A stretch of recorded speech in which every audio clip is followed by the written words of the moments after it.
Say one, motherfucker. Welcome to the Prospectors Radio Show, the talk show for our community. Please welcome Rich Cooley, Indiana Gold Hunter Dennis Dayton, Kathleen Biffle, and your host, Tim Grimes. All right, everybody. Welcome back to another Sunday edition of Prospector Radio. Oh, my gosh. And so Are it you begins. serious? And just in case if anybody wants to know, Yeah, it was Shad. If you heard the thing at the beginning, it wasn't me. It wasn't Tim. It wasn't Kathleen. It wasn't Rich. I think it was Scott. Should we start the show over? Whoop, too late. That's what it is. Man, what's going on, guys? Jeez Louise. They're rowdy tonight. It is what it is. Hilarious.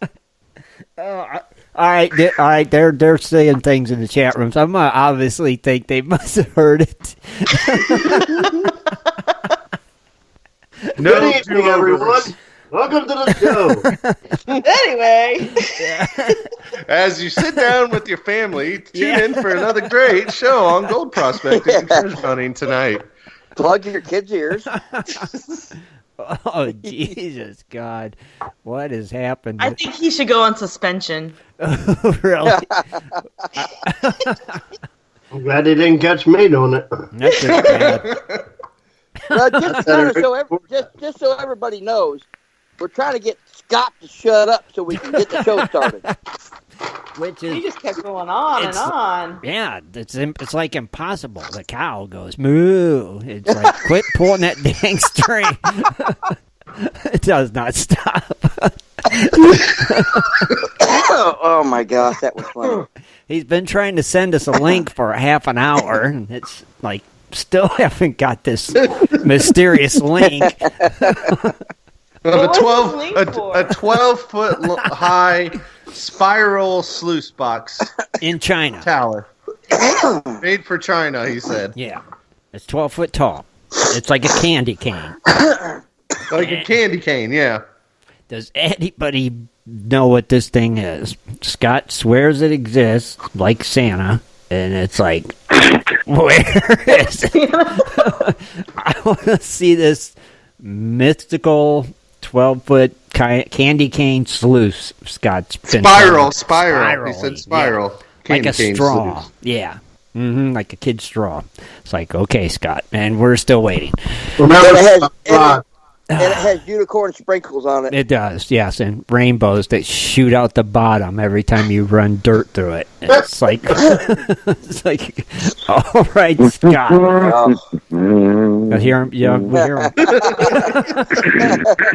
He's meditating. Hey, by the way, Shad, it should be in your timeline right now. On his timeline, why didn't you just send it in our group chat? What? Maybe I don't want it on my timeline. I didn't have a choice. That's the only way Okay, you that is seriously... Wow, that looks like a slide with a mop bucket at the bottom. I told you. No. This Yeah, is you a need to cleanup send it sluice out. or is it a sluice? Put it on the site. Can you put it I on the know site, that Chad? somebody else knows what this is. All right, I will share it to the site if I can get it to save. All right. Okay. Thank you. Good God. And this will only take about a minute for Shad to do, which we've been waiting a half an hour for Well, Scott. if he can get it, depends on how he got it sent. It's like, oh, my. Well, look, you know what, folks? It is what it is. Oh, it I is what seen it it is. today. I seen it today, and I thought, no, there's no way this could possibly work. But obviously, I mean, it's been around for a long time, a long time. Yeah, and you want So- one of these? Is that why Just saying. you're digging it? You Kind of want? funny to me. But you want one? Is that what you're thinking? No. Oh, okay. All right. I was wondering. Just checking. I was just thinking you might have been interested in one, building one or something. Yeah. I mean, you know what? If you were lucky, like in the state, and you can dig in a gravel pit. Uh-huh. Yeah, that could be kind of cool. Yeah. Yeah, it could be kind of cool. Yeah. But what I But do how do you know- put the dirt in it? You got to climb up a ladder? I don't know. you gotta if it's 12 find foot out about high, it. I'm It not- is I what it still is. want the link to the video to understand what this is. Yeah, right. You got it, dude. There's like I think 3 or 4 I've seen today on YouTube. But it's all right. It's on Gold Prospectors. All right, Shad got it on the site. All right. So in other words, that might work when I'm at the pit and I'm up about 10 to 15 feet up and the actual vat there, shoveling the stuff out instead of lowering it down with buckets. Right. We could just shovel it into that. Right. But why I guess a spiral slide. I guess it's meant for like bigger equipment. But it was just surprising. It was surprising to me what it looked like. I just thought it was kind of like maybe, Well, what they see, do. What you shared looks like somebody either took a giant slide or an auger and put a mop bucket on the end of it. I know what it looks like. Shad. All right. It looks like just what you described as. Yeah, but Shad's explaining it to the people. Right.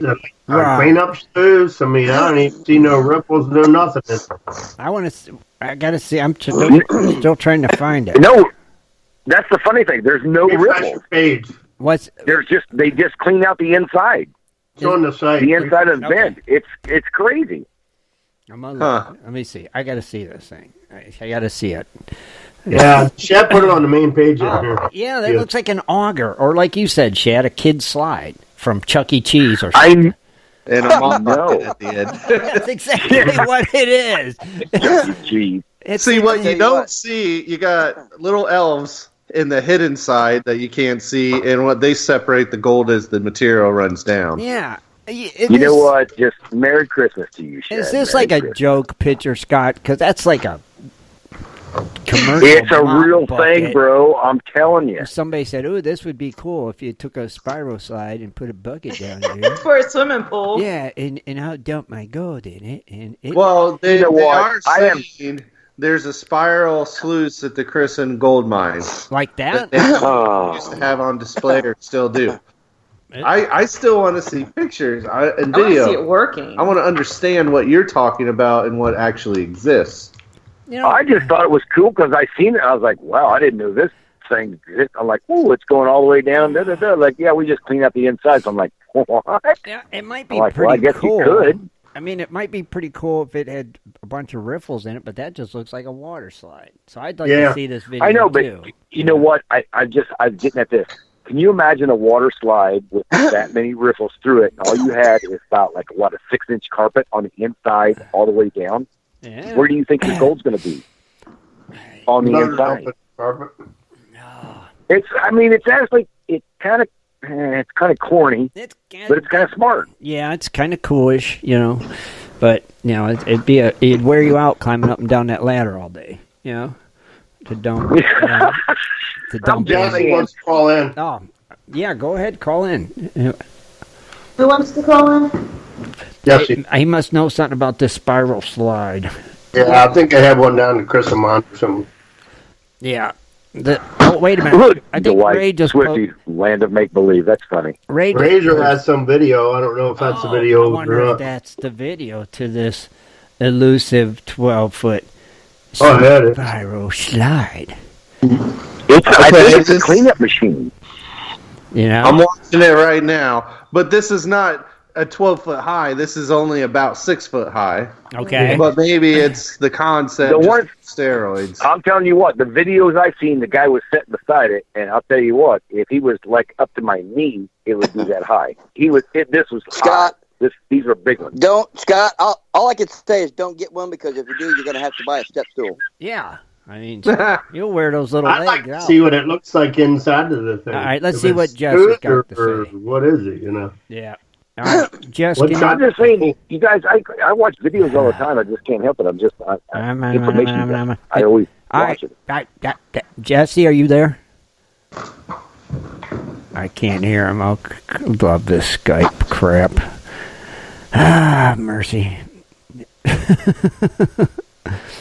And Jesse. Oh, yeah, I saw Jesse. The Facade Mine has one Jesse on display. Jesse? Yeah. Okay, we just now started hearing you. You want to start over? Okay. Okay. Now, what was you saying? Yes. The one at the Crescent mine, they have a display there of one of those. And what I was told, the way it operates is they dump the material at the top and wash it down. On the inside of the spiral, it's like a slide. Right. On the inside of the spiral, there's a groove that runs all along the side. On the inside of that slide. Okay. So as the material runs down it, the gold, because it's heavy, drops down in that groove, and that's where they separate it. Oh. That's the principle. That's the principle of it. Because the gold, the weight. This is crushed ore and stuff that they use there. Okay. It looked like an auger in the one video Razor shared. Okay. See, this is starting to make sense now. So that makes sense. If you get a good look at it, there's a couple years ago. I want to say about a quarter size trough that runs along the inside of that slide all the way down. Okay. And the gold just supposedly drops in there. I didn't see an operation, but that's what I read about it. Okay. So now, Jesse, let me explain this to you real quick. This is what Scott explained it as. It is a 12-foot high spiral sluice box that has like a candy cane on it, or in the shape of a candy cane, and it's made for China. That's what we had to go with. That's what we were working with. You guys are out of your mind. No, I understand. Oh, no. You got to understand Scottisms. That's the whole thing. No, so what I said was this thing was 12 foot high. The one I seen, there was two of them side by side, 12 foot high. Yep. I mean, if you pictured it, you know what a candy cane looks like, right? It wraps around it. Okay, it's a candy cane. It goes around. Doesn't look like a candy cane. That should have been just common sense. But anyway, I'm like 12 foot high, and I'm like, I didn't know how these things work. That's where I was going with that. I didn't say it was a candy cane. No, we didn't say that. I would have described it more like an auger. Yeah. Thank you. Exactly. Yeah. Because it doesn't look like a candy cane at all. Yeah, but an auger has a movable a movable piece inside that pushes things up. And it didn't push things up. This thing just went around naturally like a candy cane. A candy cane is something you eat, and it doesn't look like a candy cane. That's what Shad said. He explained it. Auger. And it is about 12 foot tall. Okay. It is pretty tall. Okay. Yeah, it is pretty tall. Well, at least something. Made for China. I have a video, but not working. Made for China. Well, thank you, Jess. Thanks for. That's where the videos are from. It's not new technology, Scott. It's really old technology. It's been around. They used it back in the day, 1800s, probably. Yeah, somebody. Well, that's what I was saying. China something old. I just seen this thing, and I was like, "Well, this is really cool. Never seen this before." That's why I brought it up. I'm not saying it was new technology. Oh. I'm just like, wow. I mean, I actually seen 3 or 4 videos and went way back to where they actually had stone doing it. I was like, oh, that's wild, cool. but that's cool. That's cool. How well do you think it worked if it's not being used anymore? I didn't know how it worked. I just was curious how the dang thing worked. They don't use that technology anymore. Yeah, obviously not. Because I've never seen it is centrifugal force working it, so. Right. All right. Well, cool, Jesse. Thank you, man. We appreciate it. Thanks for clarifying. Okay, no problem. It was fun. All right, brother. We'll talk to you later. Thanks, Jess. All right, buddy. All right. Be good. Bye. Bye. See, now we got a little clarification. See, when Jesse came in and said it was at the Crimson Gold Mine, then it shook my memory because when I was there a couple years ago, I did video footage, and actually Tammy took me through and gave me a tour, and I got that on video, and I remember seeing it now because that's in my video. So they used this back in the olden days, right? Yeah. Oh, yeah. It sounds like a good concept, but well, I mean, that was before we was technology. Confused. We was confused. Dang. Thank you, Scott. I'm just saying. I know you're just saying. I know. Hey, I just thought it was fun. I just seen it today. I was like, wow, this is like really. And the ones I seen were big. Uh-huh. I mean, they were big. They were like, I was like, oh man, there ain't no way I'd do that, but that's cool. And they're like, oh, we're getting this much out of it. I was like, holy moly. Yeah, it's a cool concept, I guess, but there must be a reason they don't... We just didn't know what to think, Scott, in pre-show, because the way you were explaining it, I didn't know what to think. Never know. Well, I was it's a what do they call it? An amazement factor. Yeah, but I was just like, wow, I can't believe this. Like, man. Oh, trust me, I was amazed at about 720. Yeah. Yeah, but you know what? What really amazed me is because I actually got online and said, you know what? Let's buy this, whatever they called it, and there's like, I don't know, 2,000 different things you can buy right now from Chinese, from the China. Yeah. Yeah, and they're like, yeah, we'll ship it. Well, sure, they'll send you one. We'll ship. Yeah. Do you want one, Scott? Do you want to try one? No, I'm just saying, when I get it, like I said, I'm kind of an information junkie, so when I see something, I'm like, oh, let's see what this is all about. And then you go in, you find out what it does, and you know what? That would be the cool thing. Yeah. I'd love to see it. Now, the videos you see on YouTube about those right now they're cool, but they don't really show you like the total cleanup. Right. They just show you how it works to sell the machinery. It's more or less a big commercial. I gotcha. Okay. But I thought it's interesting. Funny. I've never seen one like it. You know, never. That's cool. Nope, never ever. And me, I was like, like he said there was a groove in there. I just thought maybe there was like some a good idea. Moss. Yeah. Something to catch the gold in the slow areas. So. Yeah. Yeah. Imagine if you put riffles all the way down there. Well, you know what? Man. How much that would be cool, wouldn't it? You could run a lot of ground. I wouldn't think you'd have zero loss after all that distance. You'd catch every speck going down to there. Dang. I know. It'd be a pain in the butt to do a cleanup, but good God. Oh, God, yeah. Yeah, but just think, man, if you can run a whole week on something that little spiral, and you knew there were no nuggets. There's no nuggets. It's all fine gold. Right. That would be cool. Oh, that would be cool. Yeah, it would be. It'd be pretty neat, especially if you had a way to get the dirt to the top without carrying it up there in like bucket loads. Well, you got to have Kim. You got to have a feeder. Come on, or some kind of a shows. Yeah, I know, but I'm just I'm confused, Scott. I'm really confused by the private chat message you just sent me. Let's do it every show. Is this like the Scorco? I'm confused. What's that mean? Oh, no. The Scorkle, remember? Oh, the Scorkle. Yes. Yeah. The Scorkle. I'm disappointed. You went on and on for weeks and weeks about the Scorkle and getting it and having it shipped to you. Then you let us down and never got it. Yes. Yeah. We were wanting a big report on how the Scorkle worked. And it's like, you were supposed to have it in Idaho. Dennis was all ready to do a whole video about it. Yeah. Okay, anybody out there that wants to hear about it right now, I got my money back. Well, we didn't care if you got your money back. We wanted you to have the dang Scorkle. Nope. Not going to wait 9 months to a year to get it. Well, just get my money back. You was ordering it from China. What did you expect? Did you expect next day delivery? I mean, they got to Scorkle it over here. Now wait a minute, you guys. Think about this. You guys.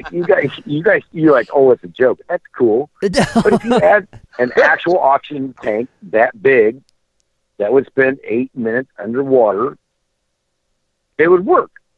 It would... with the bicycle pump, though, to fill it up with the air. Mm-hmm.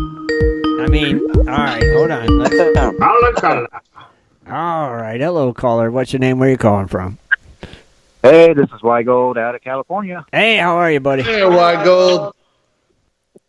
Hey, great. I just wanted to touch bases with you guys about the AMRA dinner. Oh, okay. What? Tell us what you know. Well, I felt like an outsider. To be honest with you. Wait, why? I was so amazed about to see so many people there that wanted to help support that cause. Right. With Shannon Poe. And I got to tell you, Shannon's got one heck of a hand grip. Yeah. When I shook his hand. Uh-huh. So, yeah. The prices there were great. I mean, they had the 4-inch suction dredge, the high banker sluice combo. They had 2 big screen TVs that they were raffling up. Open bar, of course. Yeah. And I kind of figured out the open bar scenario. Get people liquored up to spend more money. Sure. Buy more raffle tickets. Loosen up them wallets. Yeah, the raffle went great. I didn't win nothing, but I had a blast. The food was cool. great. Right. And they gave away 2 dredges, didn't they? Or was it just one? Just the one. Okay. They had a lot of those small trap sluice, I guess they call it. The little green sluice boxes. Yeah. They were giving away those. Okay. The gold hog pan. I know they gave away one of those. Mm-hmm. A retort. Okay. Let's see what else did they give away. Didn't they give away some table or something? Big table. Yes, a handmade table they gave away. Oh no, it was a bench. Oh, it was a bench. But they were auctioning off a handmade table. Okay, yeah, I seen a picture of the table. It was cool. Yeah, it was very nice. And did they do any gun raffles or anything like that, or? Yes, they had. They had cool. A lot of guns there. I wasn't into the guns. I'm sorry. Oh, that's okay. it's not everybody's cup of tea. But that's cool, man. And the food was great. I know Kathleen, Shad, and Dennis went one year, and they really enjoyed it and said it was awesome. Food was amazing. That's what awesome. Yeah. So and the video they made and showed was funny. And did they do that again this year? The video? They did do it. They did show a video. Mm-hmm. Gold Junkyard or something like that. It's a parody. Right. It's a parody. Yes. Yeah. And it was funny. You had 4 contestants, 3 men and 1 female, and you had to build a shovel. Everybody was building a shovel by their own design, and the female, the lady, she had made a shovel just like the R5 ones that you see at Home Depot. Uh-huh. And it was pretty much the Home Depot style shovel. Right. And of course, you had to make a handle and had to do all these tests, and she won. Oh, wow. And that's pretty cool, though. Wait, you had to build a shovel? No, he didn't have to. No, they did it in the video.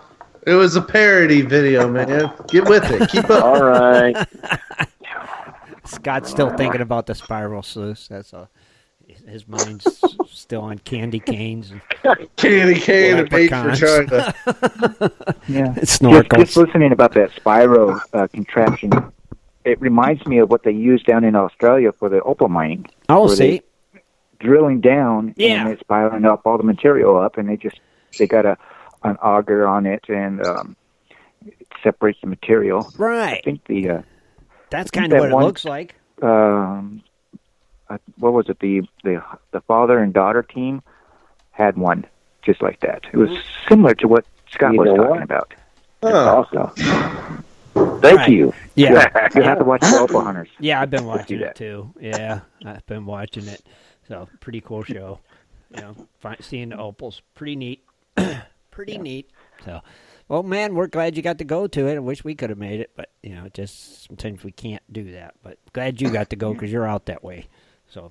Yeah, I know. Maybe he should be our West Coast connection. I think I'm starting to wonder if we should have him be our roaming reporter because Scott don't roam. Scott only goes as far as the crow flies. He doesn't wander. No. He just boopity boops, evidently, in the background.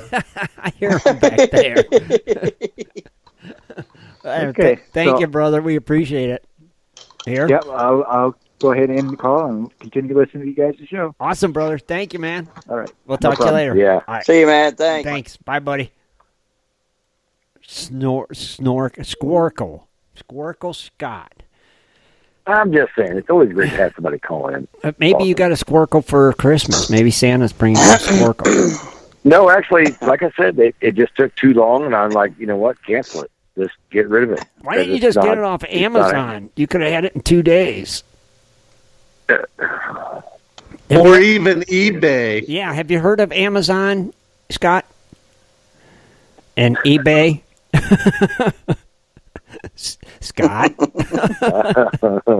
You know I'm coming that way this Christmas. Hey, guys. You're not getting all the way over here, though, so I don't care. I mean, we were literally a mile away from you, and you never came and saw us. Right. You got to remember, I've got your address. You're going to be closest to Yeah, Dennis. and where's our $20 that we won? You know, it's been a month. Hey. Veto after you. That's right. It's coming from China. It's coming from China. I did not say it was coming fast. I said when I get your $20, you're going to know it. Well, obviously, you guys, you totally missed the whole bet. Oh no! I didn't miss nothing. You just didn't show up. Oh no, you're right. No. And I told you. And what I say, I lost. Right, you lost because you guys sound like crap. Anyhow. Yeah, like rusty nails. Well, we're still waiting. I'm with Dennis. I think he's sending it from China to you, Shad. You'll have it in about 9 months. It's in the shipping. Yeah, it's in the shipping. Shipped it to China, and it's going to get shipped from China to you. Yeah. No, I'm gonna send you $20. I'm gonna special $20. Special. That's what I want. Well, I'm waiting. Oh, it's a good. Okay. Well, I want to be a really good $20. Okay, cool. Well, while we talk about money, I guess we should talk about. You probably should. Gold prices, right? Why not? Yeah, dude, we're good, right? We're good. We're good. All right, gold is up $10 at 1,476. Climbing up again. So it's climbing up. Silver's up 5 cents at $16.94. Okay. Now, platinum. Guess what happened to platinum? It It took a big dive. It fell $15 at $930. Dang, it did take a dive. It did take a dive. It took a big dive. I think that's what they call it, a manipulation on the market. Well, in palladium, that fell $23 at $1,922. Oh, wow, okay. So what? Okay, with that news on palladium and platinum, what do you think happened with rhodium? Rhodium went up. $30. Rhodium has climbed $100 at $6,150. It made it. Dang. That stuff just never goes down. That stuff shot up. I'm telling you, man, oh man. And that's $6,000 an ounce? Yeah. Yes. Wow. Yeah, but can you find business? You are not. How much you got to dig to do that? You know. Well, you have to live in South Africa or Russia. I think are the main two places that are producing it. Damn. And from my understanding, it's a byproduct of usually other stuff that they get and they process out. But for $6,000 an ounce, I think Canada has some where they can get it too. Hey, Shad, what was your closing price on the gold right now? 1,476. Very nice. It'll get back. Now it's down to 73. It'll get back over. Well, yeah, you're gonna go nuts looking at live international markets. So. No, I mean I'm looking at what it's trading right now. Yeah. You got to remember there's Australia and China. And that's what I just said. The international market, dude. Really? The international live market. I just love it. Yeah. I love it. Oh my goodness! What? You guys have just took a spike like you wouldn't believe. Oh Jesus!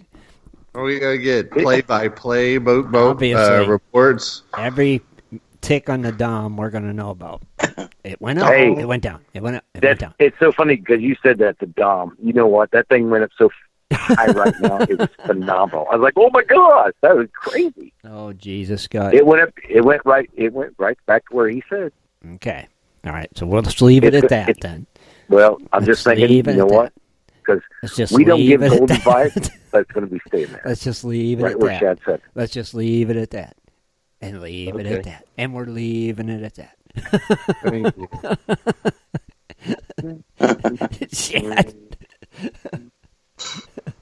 Might as well Thank you, Scott, for that insight. How about we do birthdays real quick? Yes, please. Dennis, would you please sing us a tune? All right, here we go. Happy birthday to you. Happy birthday to you. Happy birthday to you. Candy canes. Happy birthday to you. And Thank many you, Dennis. more. All right. Well, it is December 15th. Halfway through the month. Only 10 days before Christmas. Also Happy birthday going out to Alan Askler, Billy Worth, Chris Angelotti, Cindy Stevenson, Gary W. King, Heather Carter, Ken Sykes, Mark H. Sherrill, Robert Lindsay, Robert Mixon, Terry, Troy Kirkley Jr., and then tomorrow, Brian McKeon, Colby Campbell, Curtis Miller, Ed Morgan, Geist, Jason Alla, Jeffrey W. Griggs, and Mark Thompson. Happy birthday. Happy birthday. Happy birthday. Oh, I've got something on a real quick note. What's that? This morning when I got off work at 8 o'clock this morning on night shift, I've been working like the last 21 days straight. Uh-huh. I got up 8 o'clock, 40 degrees, a little bit moist outside from the rain. Uh-huh. And I get up before the show. We've already got 2 inches of snow, and it's still just pelting us. Oh, geez. Yeah, I guess it's coming our way. Oh, You're getting a lot, let me tell you. And it's thick and heavy, and it's moist. That snow moist. out there, it's so moist it can make really good snowballs. It's the moist snow, you're saying? Yes, very moist. Man, I hate that moist snow. That's worse than the best kind. Regular. It is the best kind. Moist snow. You do want a nice moist snow. I guess. Okay, I think about it. You're probably right. The moister, the better. I mean, do you really want to play with something dry and powdery, or do you want something nice, moist, and wet, ready to play and pack it? Oh, yeah. Moister, the better. Moist is a choice. Moist is the choice. Okay, I like that. That'll work. Yeah. Okay. I agree. Yeah. All right. You guys are right. Thank you for helping me. But yeah, on another note too, I got, I've been doing a lot of the cyber, ordering stuff, especially for the grandson, getting stuff. You can go to like Walmart.com and stuff, and you get some really good deals. Uh-huh. I mean, even cheaper online than you go to the store. Uh-huh. And I get a package in, and I was thinking to myself, what in the heck? I don't remember ordering it, or what is this? Yeah. And I open it up. Uh-huh. And I bet no one in there guessed what I got. And then it was no. Terry Briner sent me Curse of Oak Island DVD set season 1 through 6. Oh, come on, get out of here. I couldn't believe. Oh man, it was and awesome. And then did you watch it? I haven't watched any of it yet. I haven't had a chance. I'm working every day. And then I've already missed like the last 3 episodes of Curse of Oak Island, and I never miss that many episodes. Dang. Because of work. I mean, we're going to be down for like 14, 15 days for Christmas, so unfortunately, we're working every day. 12 except for tonight. So somebody I couldn't come in. So somebody sent you a Christmas present. Yeah. So, and we mentioned what was it last week? We mentioned send Dennis the Oak Island DVD gift set for Christmas. Oh, did you really? Yeah, wasn't it last week we was talking about that? Last Sunday? Remember? You said you'd like to have the Oak Island DVD set for Christmas. Oh, I did. Remember? Didn't I? Yeah. All right, let's try this. I want a 10-ounce gold nugget for Christmas. You want what, Shad? A 10-ounce gold nugget for Christmas. Okay. Let's see if it comes in the mail. Scott, what do you want? Oh, God, why did I say that? Scott, what do you want? What do I want for Christmas? A 12-foot tall spiral sluice box made for with a candy cane. You know what? Actually, what I want for Christmas, it's really easy, and I'm actually going to do it because my grandma's like 90. I want a brain. I think she's like 96, 97. So for me to go home and, I just thought like the last 3 years might be a little tough on her and she might pass away. Uh-huh. She's still here, so I'm going back home right now to be with my grandma. Awesome. That's remember when I told you guys about the Christmas tree? My grandma's tree is my tree. Yeah. That's why I don't decorate. That's where I'm going back to. So, and she's still there, and that's what I'm grateful for. That is awesome, Scott. But what I was wondering is, like, say if your biggest fan in the world was listening and wanted to send you a Christmas gift, what would it be? Would it be a squircle or something? You know what? Or would it be Manny the mannequin? Yes, or would it be Manny? Actually, if you want to know the truth, it'd be cool to have. I don't care if you're 40 or 16, but if I ever got a letter in the mail saying, you know what, I just like your videos because it taught me a lot. Okay, that works for me. Well, see, that's what I was looking for. Thank you. That's cool because Dennis got what he wanted for Christmas, so we're just seeing if it'll work for us.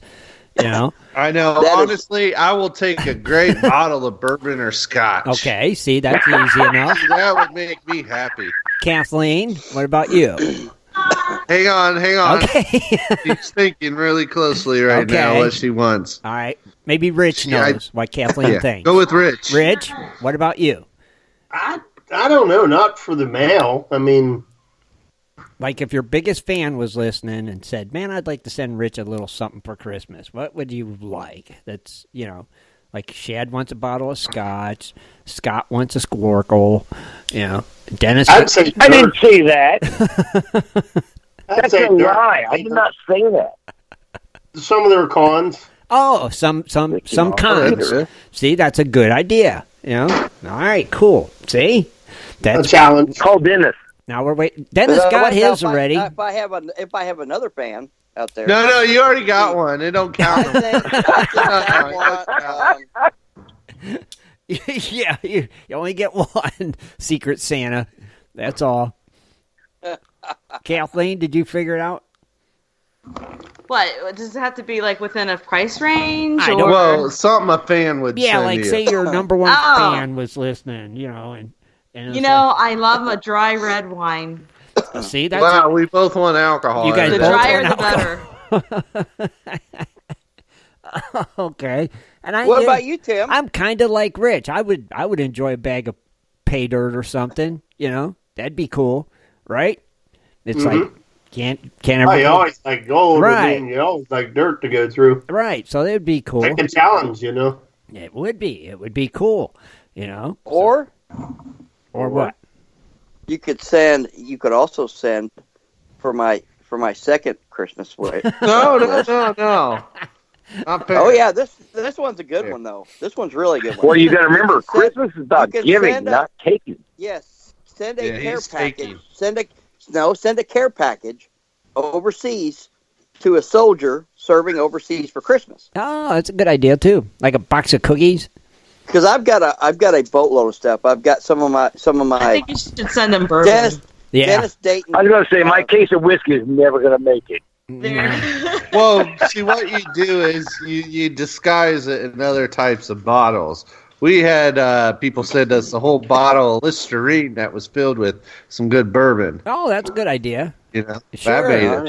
Yeah. Sure, You know, that's a real good idea. The last thing we wanted was hand sanitizer, Twizzlers, and wet wipes. We really enjoyed the bourbon. Now wait, is it me or does that sound like a prison? Almost. Yeah, almost. Yeah. Almost. I was thinking that too, Scott. It's like, dang, man, you got to sneak it in a Listerine bottle for you guys? That's bad. Well, some people actually send it. I will let everybody on a secret, right? You know, they of course do screen everything for, you know, like weaponry or that type of stuff, you know, obviously. Right. However, they don't physically inspect everything that goes through, such as to really get down to contraband. Right. You know, they spot check that stuff looking for things, you know, our servicemen and women technically shouldn't have in a combat zone, so they think. Okay. But yeah. So you're saying one piece at a time. If I wanted to give you a 308, I could have sent that one piece at a time and made it. Yeah, but why do they need it? They already got their weapon. They're fine. Yeah, and then we would never be able to get it back, so that would have been a problem. You know what? I was going to say, do you know how far a 308 shoots? Just saying. It's like you would think they'd let you guys have whatever you want. Me. You can't shoot me. I would think you could have what you want while you're out there.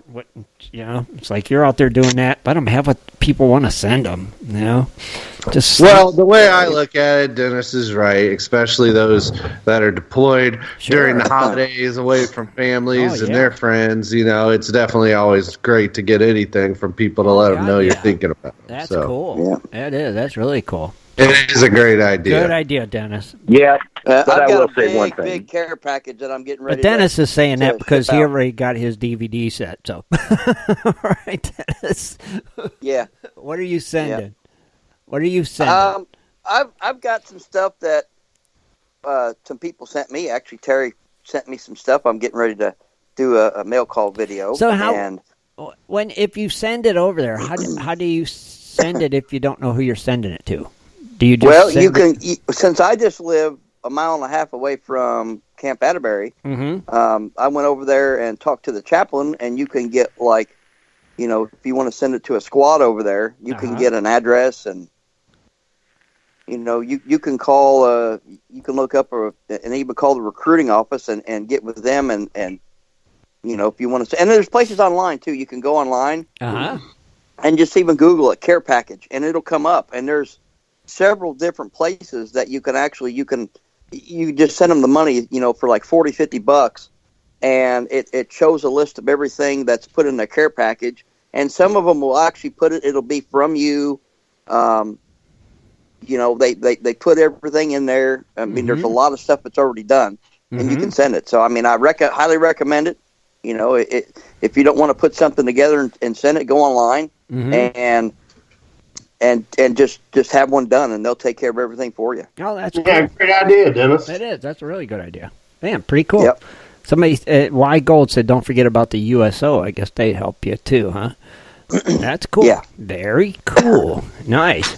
I like it. But hey, here's something I'll let you guys in on. If you're looking to get somebody last minute gift of some pay dirt, some good old pay dirt, I got a special discount code for you guys from Tommy Knockers.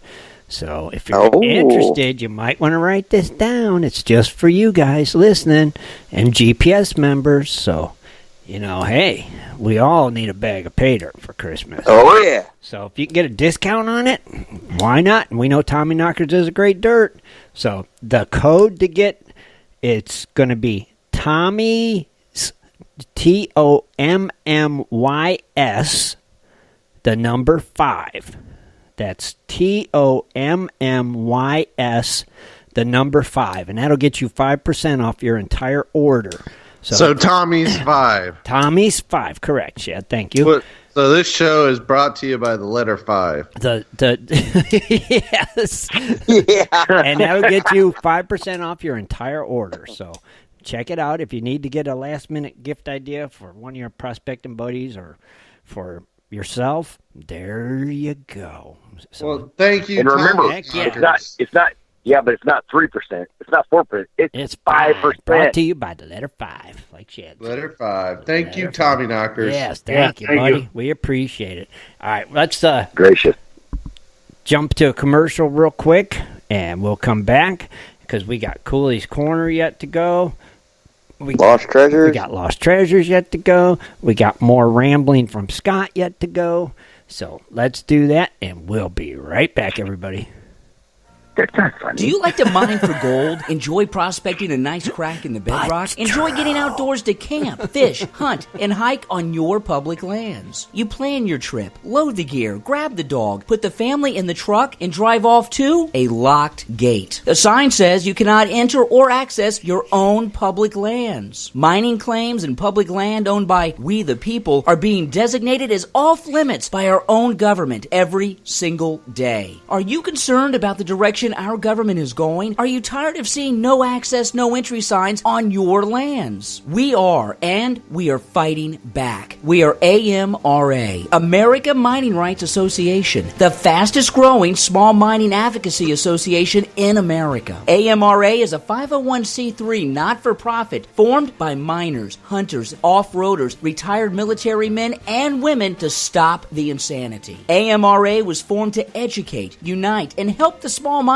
and public land users on their rights. Rights given to us by God. Do you want access to great mining claims? For a small tax-deductible donation to their Miners Legal Fund, your family gains access to proven excellent mining claims across America for an entire year. AMRA challenges the USFS, BLM, EPA, and the other agencies intent upon stopping you from enjoying your own lands. You are who pays these people's wages. It is time they listen to us. We need to unite. And that is what AMRA is doing. As you sit here right now, thousands of acres of public lands are being closed, locked, and blocked from use by you. Are you fed up yet? Join us. Get in on this fight and let's restore America to what our families fought and died for. Freedom. Just visit AmericanMiningRights.com. AmericanMiningRights.com. Also, check us out on Facebook at American Mining Rights Association. AmericanMiningRights.com.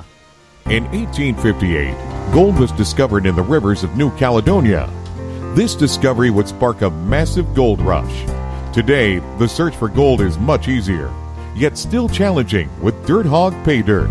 At Dirt Hog, we pride ourselves on our gold and guaranteed gold amounts. Just visit DirtHogPayDirt.com today and buy yourself a bag of the best pay dirt concentrates on the market. Order with confidence in Canada and North America. DirtHogPayDirt.com, the best gold concentrates on the market, period. Also, be sure to check out our Honest Bonus program. If you're interested in gold prospecting or treasure hunting as a career, hobby, passion, or just something you're interested in getting into, you have to visit goldprospectorspace.com. At goldprospectorspace.com, you'll find forums, chats, videos, blogs, sections on dry washing, metal detecting, high banking, and so much more. At goldprospectorspace.com. There's a store, classifieds, and at goldprospectorspace.com every Sunday night at 7:30 Eastern Time, tune in to Prospectors Radio, the talk show for gold prospectors and treasure hunters. GoldProspectorspace.com is a social network with thousands of members, and everything you need is at GoldProspectorspace.com. Sign up today and get connected to others who share your love of gold and gold prospecting. Let the treasure hunt begin at GoldProspectorspace.com. GoldProspectorspace.com. Welcome to Cooley's Corner. Join Rich Cooley as he talks about equipment, new products, and so much more for all us prospectors and treasure hunters. Here's Rich. Played the wrong segment. No, it's Cooley's Corner. No, we're doing Dennis first. Oh, well, I thought we were doing you first. No, you replied to the email, didn't you? What's it matter?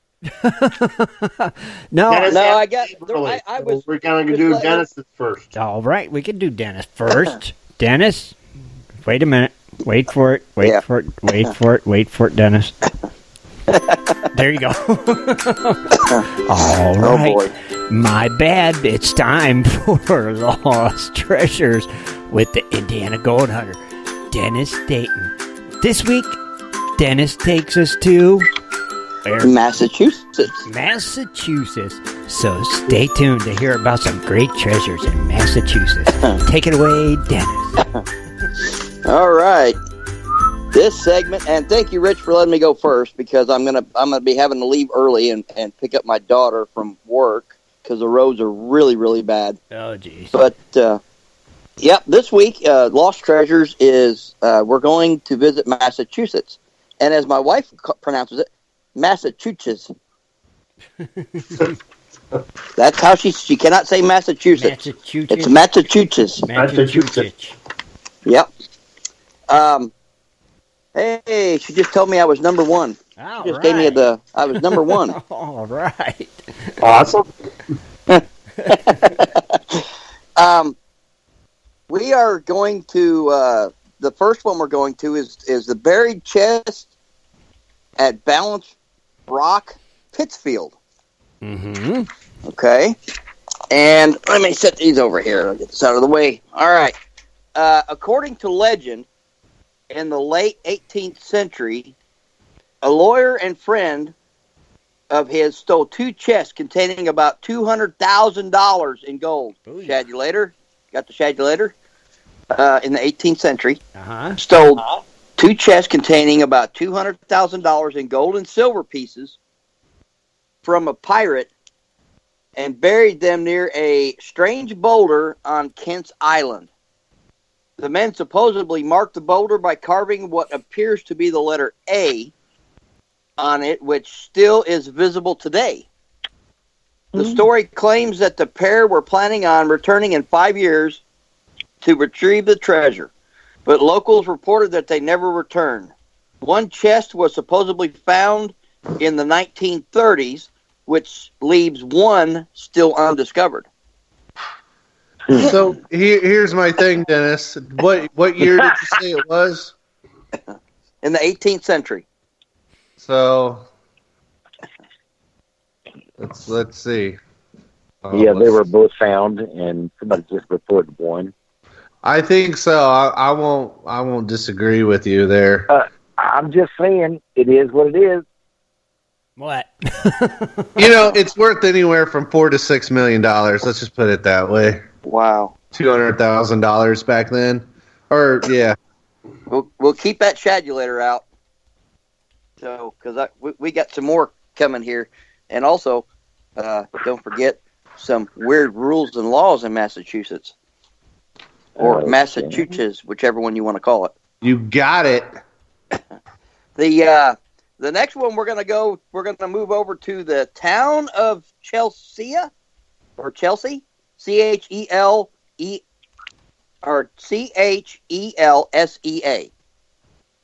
Mm-hmm. Anyway, in the 1900s, Chelsea, that's what I'm going to call it, okay, was a rich town inhabited by the very wealthy.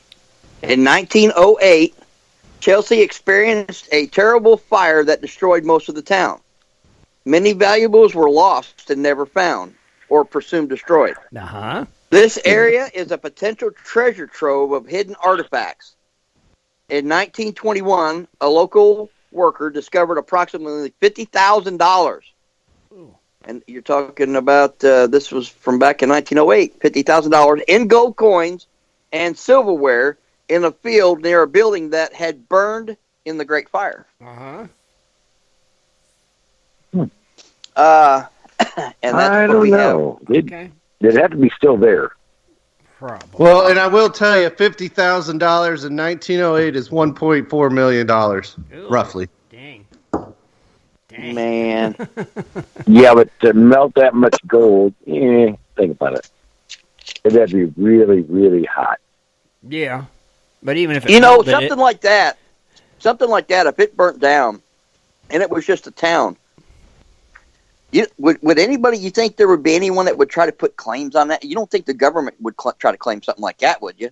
Since it was just it wasn't delivered by the government on a ship and sunk. Right. I don't know. Good question. Not sure, Dan. I don't know. Well, we're going to move to the Dungeon Rock Cave, and I guess it's in Lynn. Is the name of it in Massachusetts? Uh-huh. Now here's a good one for Shad. In 1658, pirate Thomas Veal supposedly buried several chests of gold and silver coins near or inside the cave.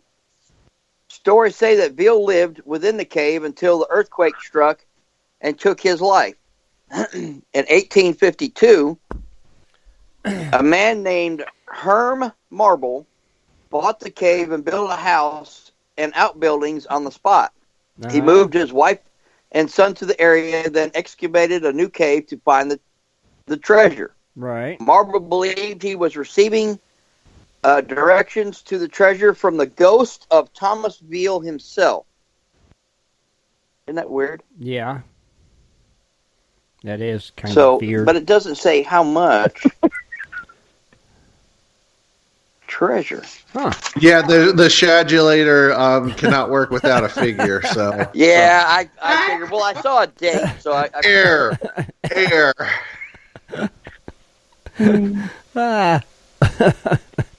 Well, we're coming up on the next one, which Shadulator might work on this one. All right. This is the treasure of Toney's Grey Court Castle.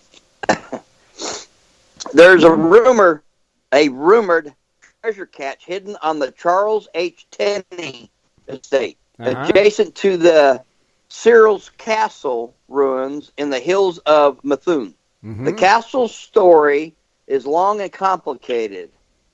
Part of the Toney fortune is hidden somewhere on the grounds of the estate. $20,000 in bonds was supposedly found in a cellar beneath one of the castle's towers in the 1930s. Mm-hmm. But there has been no other discoveries as of yet, but still more to find.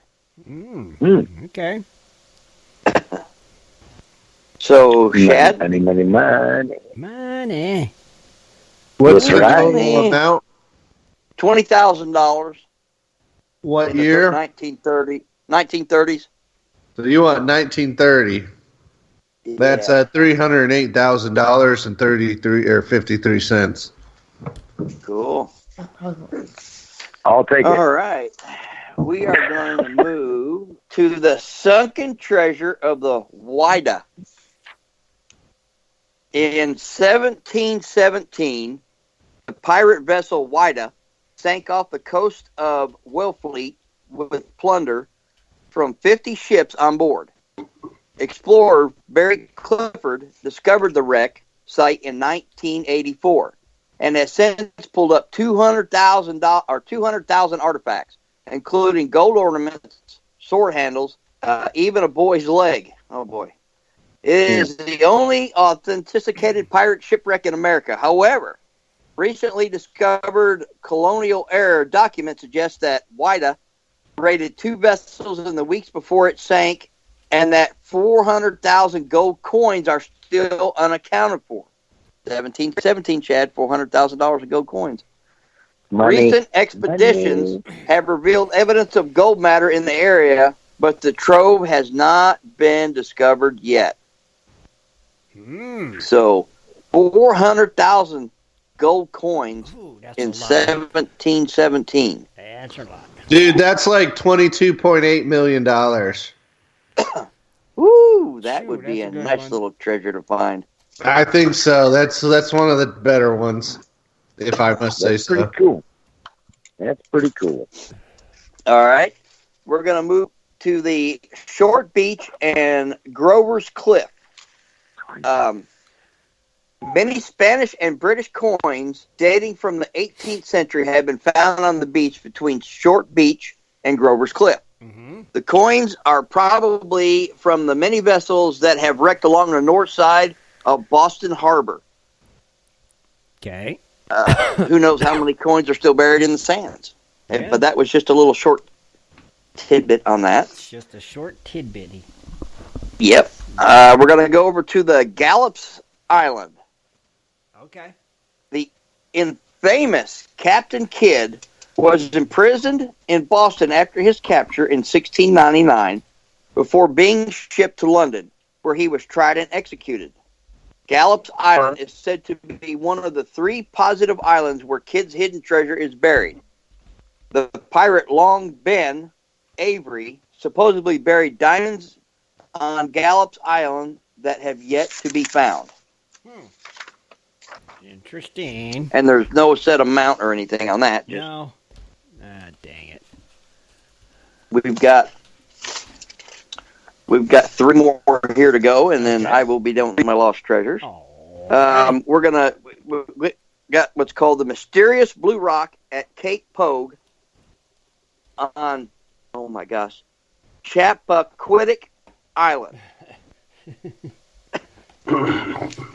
I'm hoping I'm pronouncing that right, but I'm not going to try to say that again. Close enough. Right, close enough, brother. Yeah. Details on this one are murky, but the general gist of the legend is that there is a blue rock somewhere on Chappaquiddick Island, probably around Cape Pogue, that marks the location of the pirate treasure. In this story, it goes that in 1824, James Rowland Cook, a farmer from the area, overheard men, and they're guessing it was probably pirates, discussing the location of a buried chest. Upon finding a spot near an old blue rock that appeared to be freshly dug and refilled hole, Cook left to find a constable. Upon returning to the blue rock, however, the winds had smoothed over the exact location of the hole, and Cook was never able to locate the possible hoard again. Very interesting. Must have been a really windy day, huh? Oh, yeah. But another little shorty here is it's called the Money Bluff on Deer Island. And this is the real short one, but it says, people have been searching for treasure on Deer Island since 1824. Kind of reminds you of Oak on it. Yeah. When a captain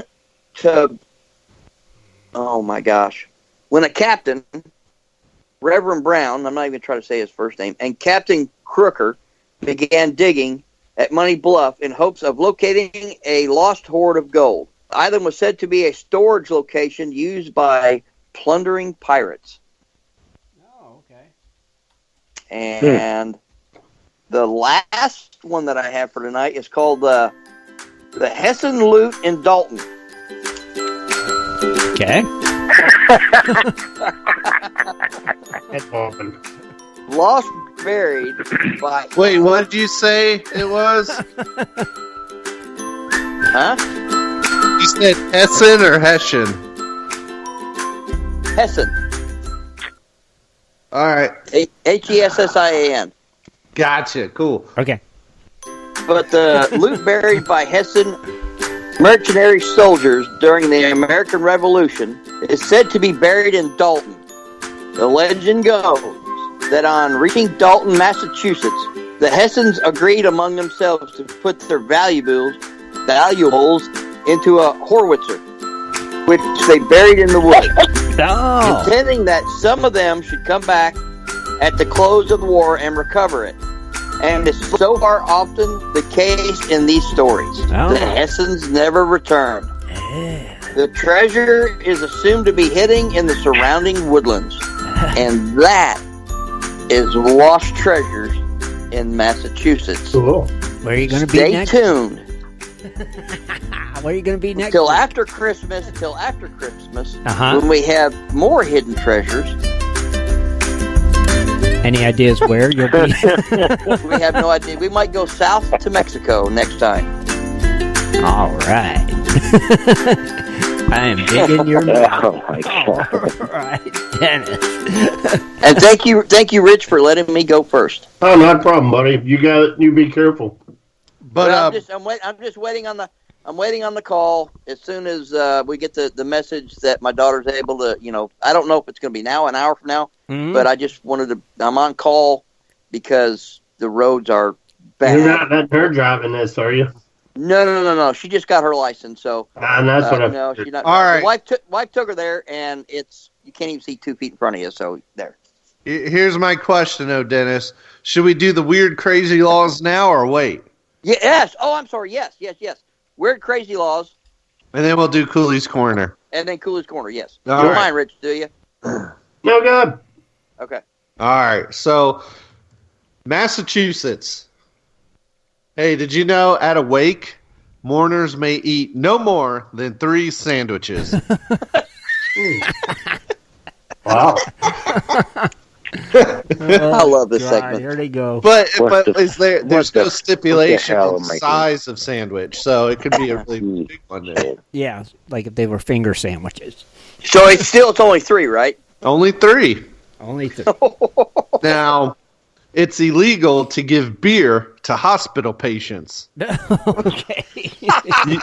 You can actually be fined up to $50 and sentenced to not more than 2 months in jail. Dang. Wow. Dang. All right. This one goes to a lot of us here. Snoring is prohibited unless all bedroom windows are closed and securely locked. Dennis, you cannot move Oh, to I'm Massachusetts. in trouble. I can't go to Massachusetts. Well, just have your windows closed and you're fine. And locked. They got to be locked too, right, Shad? That's what you said. That's right. Locked. Wow. Keyword locked. All right. Here's another funny one. All right. An old ordinance declares goatees are illegal unless you first pay a special license fee for the privilege of wearing one in public. Oh, Shad, you'd have to get on.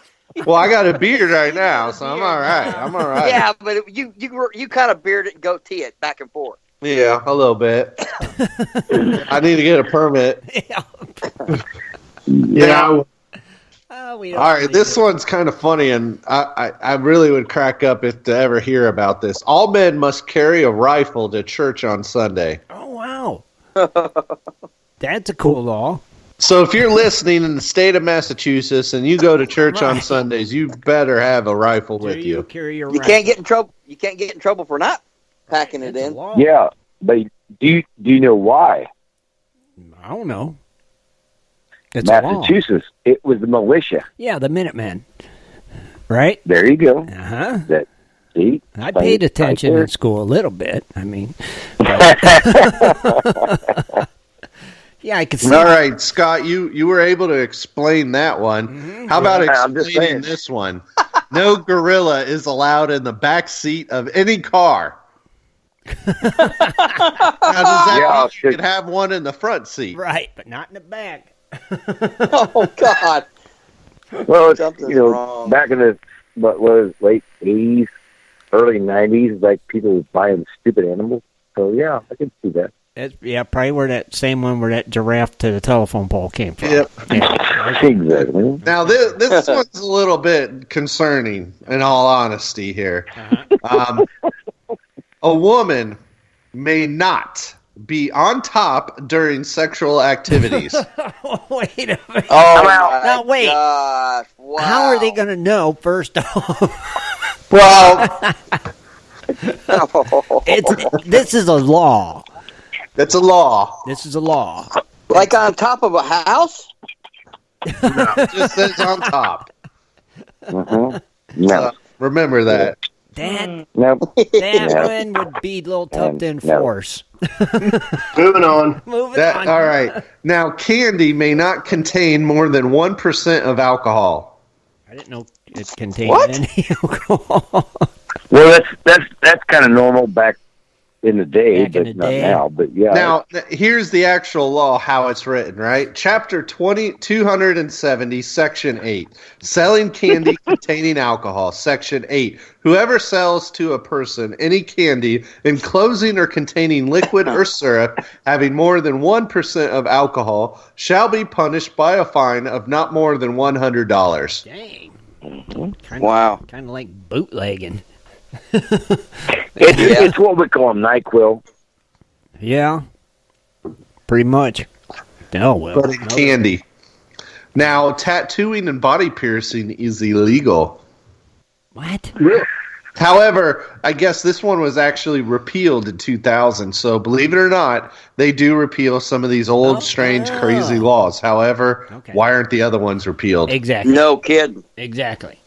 So if you want to go there with the gorilla in your back seat, you got to go get that law changed. It's kind of a funny Just thing saying. you say about that. All right. Now listen, in Boston, right? Uh-huh. No one may cross the Boston Common without carrying a shotgun in case of bears. And yes, I'm looking at a picture from 1929 of bears playing in the fountain in the Boston Common.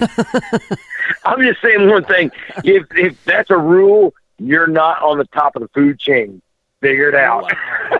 That's just a crazy Now here's another one, right? Which this just seems downright prejudice, if you ask me. It is illegal to play the fiddle. What? What the fuck? No fiddle playing.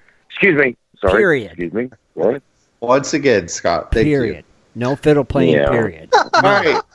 Now, here's a good one, and they may want to bring this one more public to be aware of. In Boston, duels to the death are permitted on the Common on Sundays, provided that the governor is present. So, if you want to have a duel to the death, you need to go to Boston and be on the Boston Commons on a Sunday. Okay. And you also need to make sure that the governor of Massachusetts is present to witness. Wow, and that's still on the books? That is on the books. Wow. That's crazy.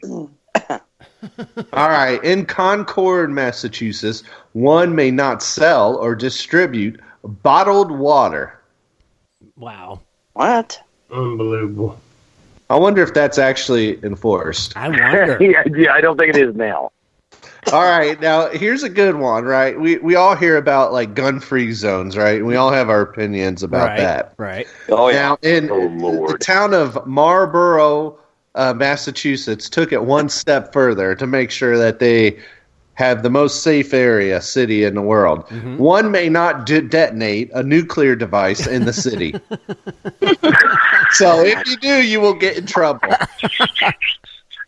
That's good to know. Yeah, I don't think anyone's going to be around to. I'm gonna say, who's going to protest that one? Oh. Yeah. All right. Now, if you live in the town of Newton, Massachusetts, I hope you get it. You go to your town mayor tomorrow morning, because all families must be given a hog from the town's mayor. Wow. Wouldn't it be funny if somebody actually showed up and was like, I'm here for my hog. I'm here for my hog. It's on the books. It's on the books. I would think they'd have to give him a hog. If you're really hungry, you're going to show up. Well, man, I'm just saying, it's in the books, man. They'd have to honor it, right? Now, actually, they do. Right. Did you know tomatoes may not be used in the production of clam chowder? Ooh. That is blasphemy. That would be blasphemous. Yeah. That's gross. Now, they do have some others. I'll hurry and speed through these, right? Okay. It is a $100 fine if you butcher while singing the national anthem. So don't butcher the national anthem. If you're going to sing it right. Yeah. And sing. Do they have judges? Yes. Oh, goodness.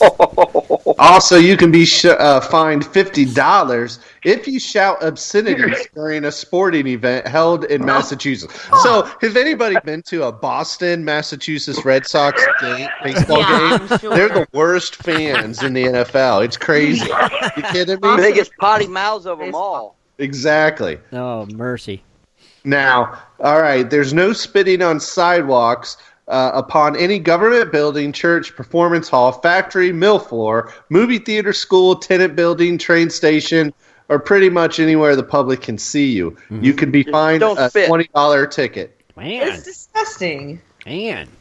Well, at least that's reasonable. $20. I think it is. Yeah, it's like, hey, it's disgusting, like you said. If I got a spit, I got a big old freaking loogie in my mouth, I'm going to throw it out. I don't care who you are. I don't understand how.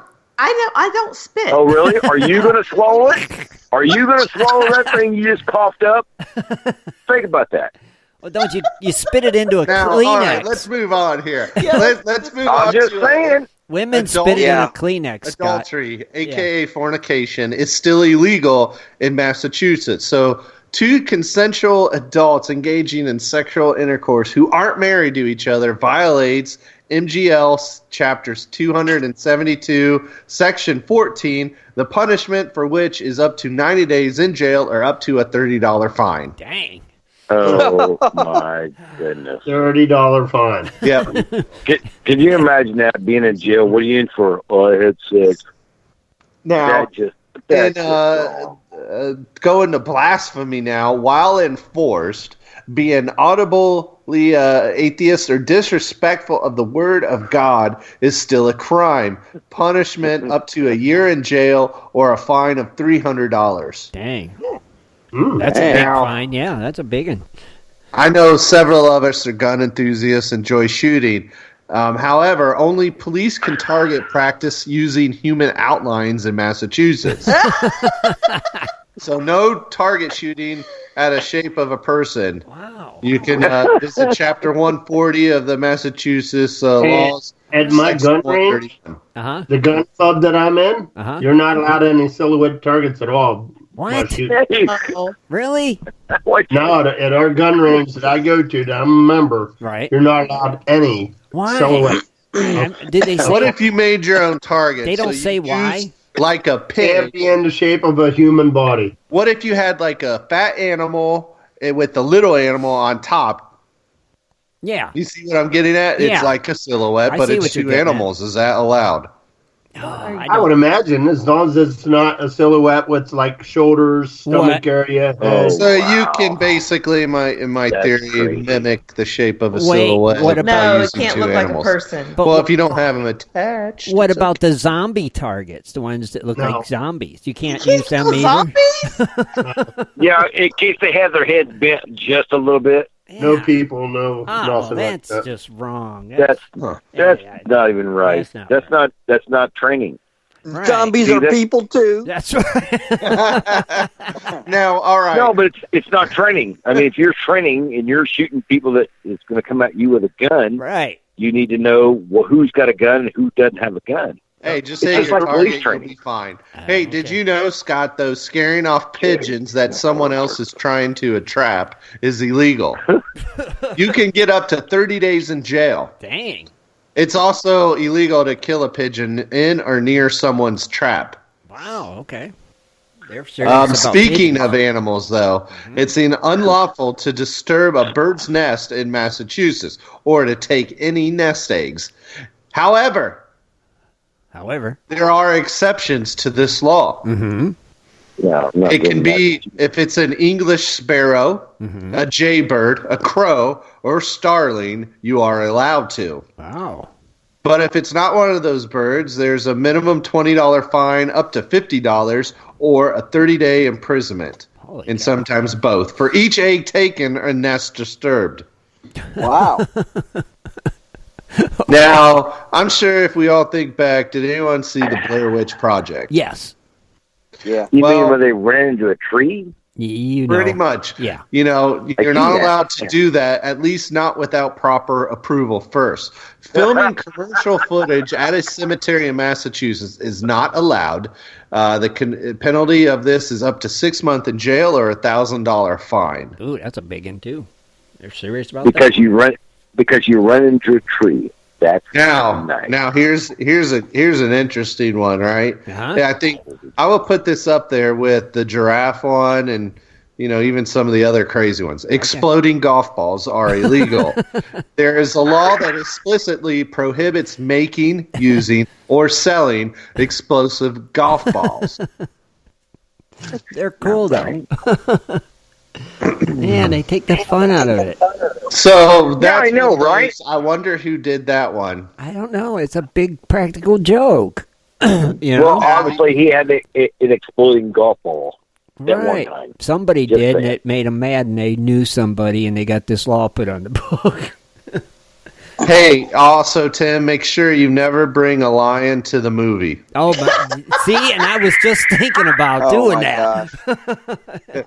Oh, now, does anybody here like to take a little bubble bath or a bath of some sort, right? Sure. Or know somebody that does? Sure. In the city of Boston, you have to get a prescription for your bath so you can sleep. No bathing allowed, basically. All right.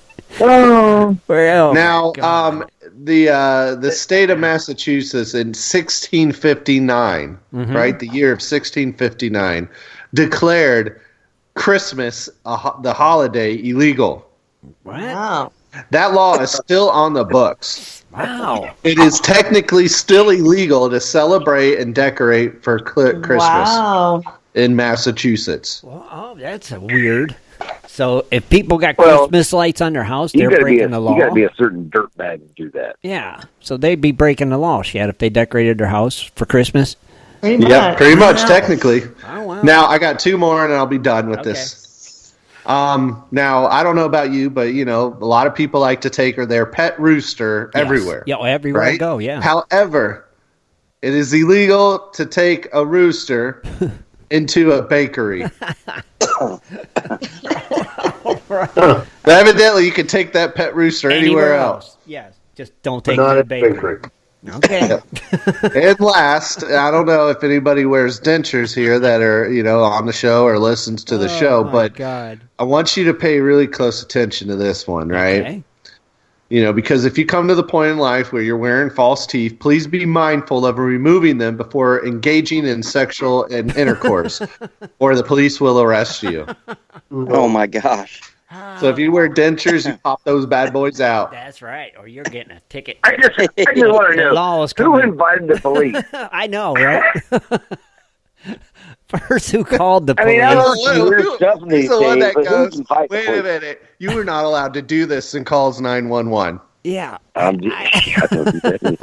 My husband would not take his dentures out. All right, ma'am, we'll be right there. Or my wife was on top of me last night. And that's the first law she broke. Yeah. And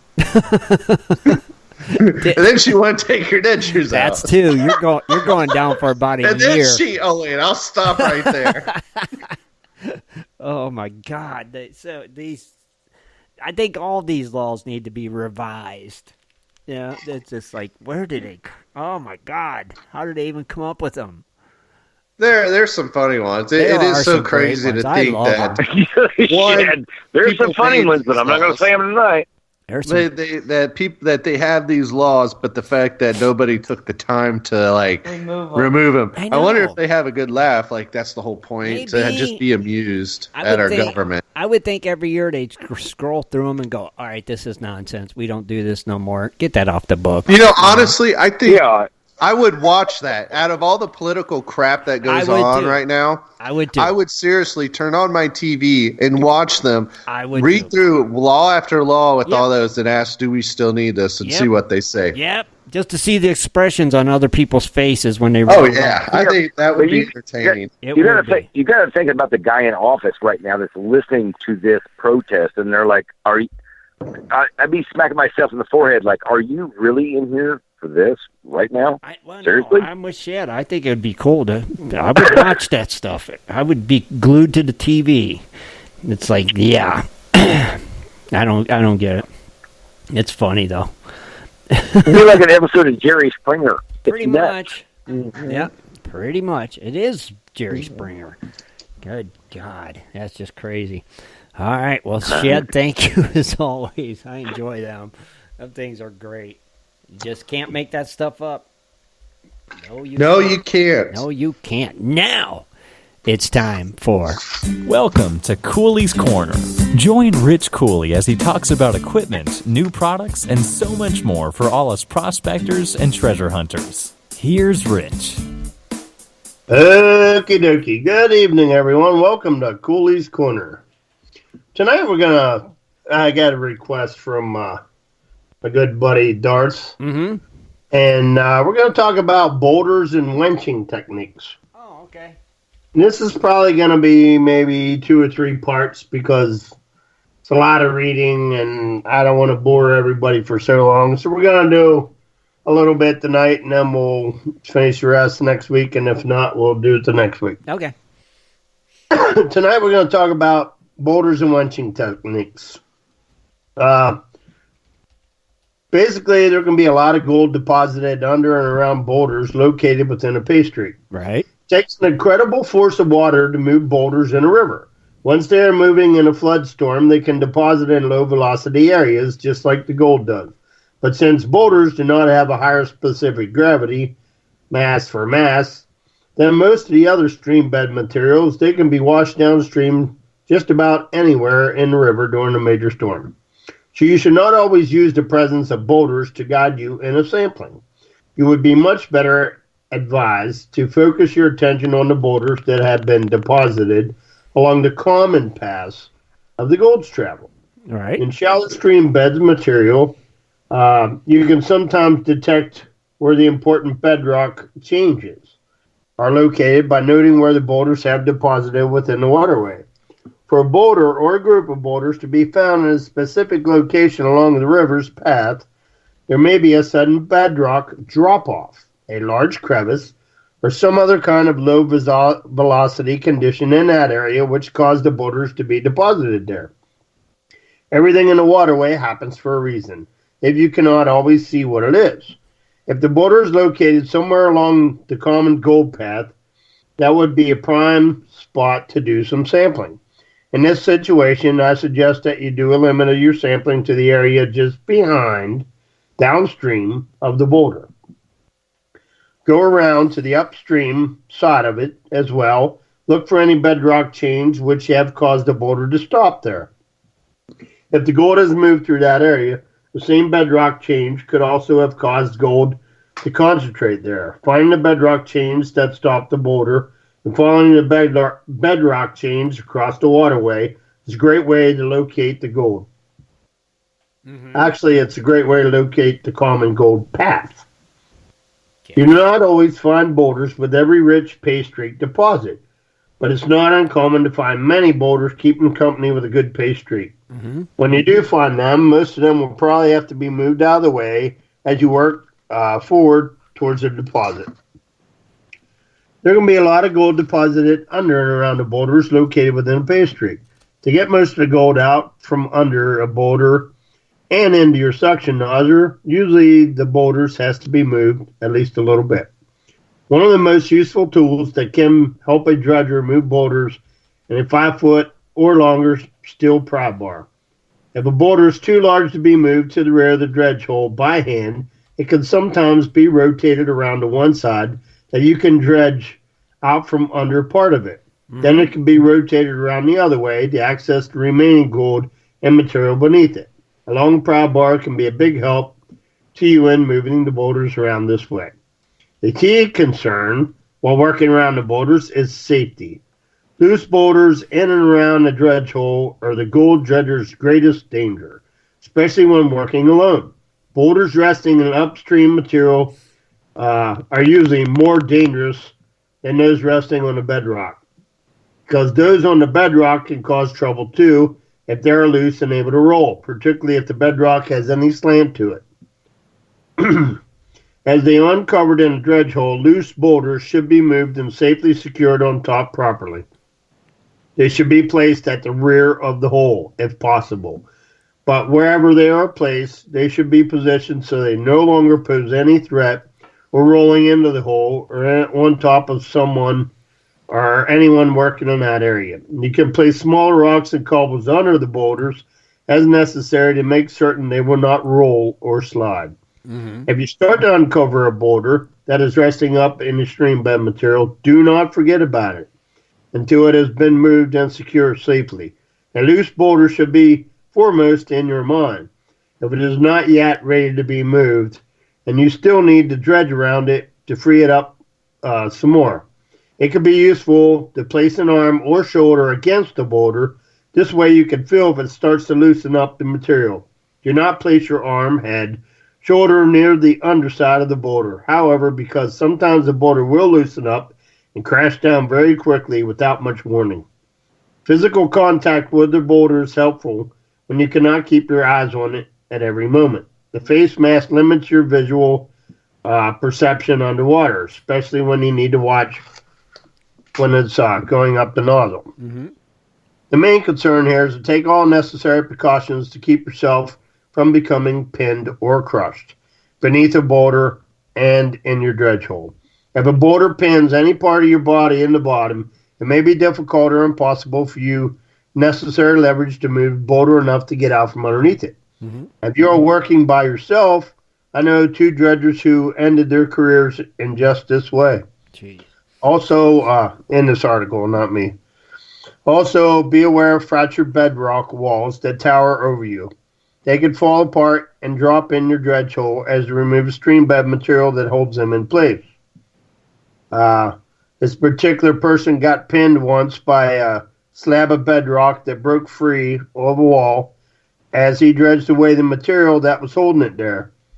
Luckily, it landed on his steel-tipped boot, and that he was dredging with another guy on that day.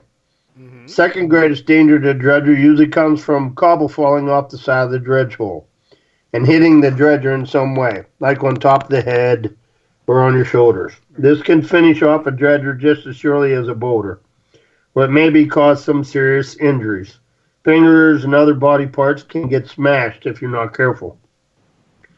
Most trouble with cobbles and boulders can be prevented simply by taking your hole apart with safety in mind. The proper method, taking a dredge hole apart, has already been fully covered in a Gold Dredger's Handbook, so he's not going to repeat it again here. But as point of emphasis, fastest way to take apart a stream bed also has to be the safest way.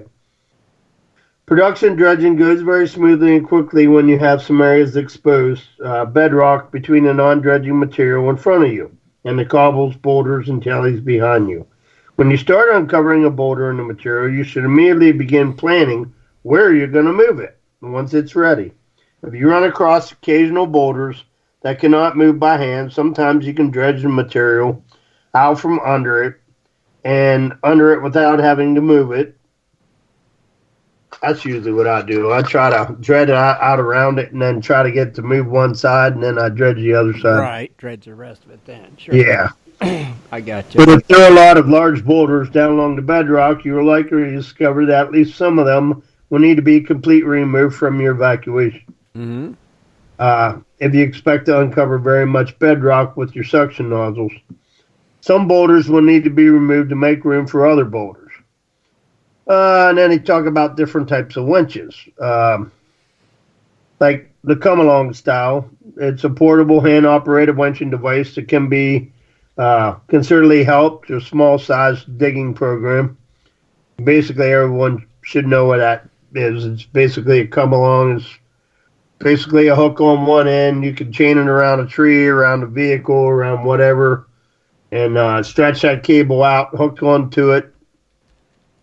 Put a chain or whatever cable, whatever you have around the rock, hook to it, and then just crank it in. Mm-hmm. There's something called a grip puller. Several companies make a hand winching device that rides along on a steel cable. There's a handle that you crank back and forth similar to a come-along. And each time the handle's cranked in each direction, the device moves up an inch or two along the cable. This unit also comes in different sizes. In this guy's opinion, grip pullers are a substantial setup from a come-along, both in pulling power and independently. He's used this on the water before, but he finds the water resistant adds substantial work for the cranking action, which makes sense. Mm-hmm. Using your truck as a winch. If your vehicle can be driven to a nearby position, you can stretch a cable from the vehicle to the boulder. The proper direction of the pull can be rigged up by running the cable through snatch blocks, of course, and pulleys, which can be anchored to the trees, boulders, or whatever is available. Then you can use the pulling power of your truck to help move boulders of the way. Four-wheeler drive vehicles work better for this, especially when they're carrying a load to increase tire traction. When the conditions are right for it, using the vehicle to pull smaller boulders can be used much faster than using come-along. And I actually did this, Ken and myself. I think Kai was there. I know Robert was there helping. when I was out in Idaho. Right. We had some big boulders we were getting out of the massive hole that I was in, and it's hard work. I mean, it's really hard work. It's no piece of cake. No, I could imagine. You know, I wish I would have actually read this article, because the more we get into this article, it explains some of the ways that you do it to winch stuff out. Right. It actually talks about building a ramp that you can winch it out. Now, we was trying to get rocks out of a 5-6 foot deep hole. Yeah. Just by running basically the cable over the end and then bringing it down in. Sure. Trying to get this rock up over a ledge. Mm-hmm. You know. Right. You should actually build some kind of ramp to be able to maneuver it out. So yeah, I got you. I mean, this article here, we'll get into explaining a lot more as we move on. Okay. Let me finish this one page, and then we'll stop till next week. All right, go. But there's an embankment to worry about it. It's also a good idea to run the safety chain or cable from the vehicle to some additional anchor point, like a tree, another truck. This will protect against losing your vehicle over the embankment if the boulder happens to roll the wrong way. Sometimes this added measure is necessary just to keep the vehicle from sliding. Mm-hmm. Probably the best kind of auxiliary vehicle winch for dredging purposes is one that can be attached mechanically to the power takeoff unit or your vehicle's transfer case, if it has one. With this kind of winch, you can use the full power of your truck's engines to pull the rocks. Not only will it provide you more pulling power, but it will not have to worry about your batteries running down. Right. There's also a lot of good ways to be said for portable electric hydraulic winches on today's markets. They're quite powerful. Portable electric winches can be framed up, attached to a vehicle, attached to a tree, can be taken out of the dredging site. All it is needed is an automotive battery and means of keeping it charged up. Portable hydraulic winches can be similar effective. Winch controls can be extended out on a longer cable, even modified to work underwater. Log skidders. Most gold dredging country is also in logging country, so there are quite few log skidders around that can be leased or hired to pull boulders for you. Log skidders are usually equipped with powerful winches. They can really do a job in pulling the larger boulders out. Also, you can drive them in some pretty difficult areas. Hopefully, you can work out a deal be suited for your operation. Portable power winches. Gasoline-powered mechanical hydraulic winches are available in all sizes. It's never recommended that a dredger buy a portable power winch just because he or she will be dredging. It's probably better to wait until you know exactly what your needs are to be able to find out what you're doing. Mm-hmm. You can find some pretty heavy-duty winches for sale at a better cost. All right.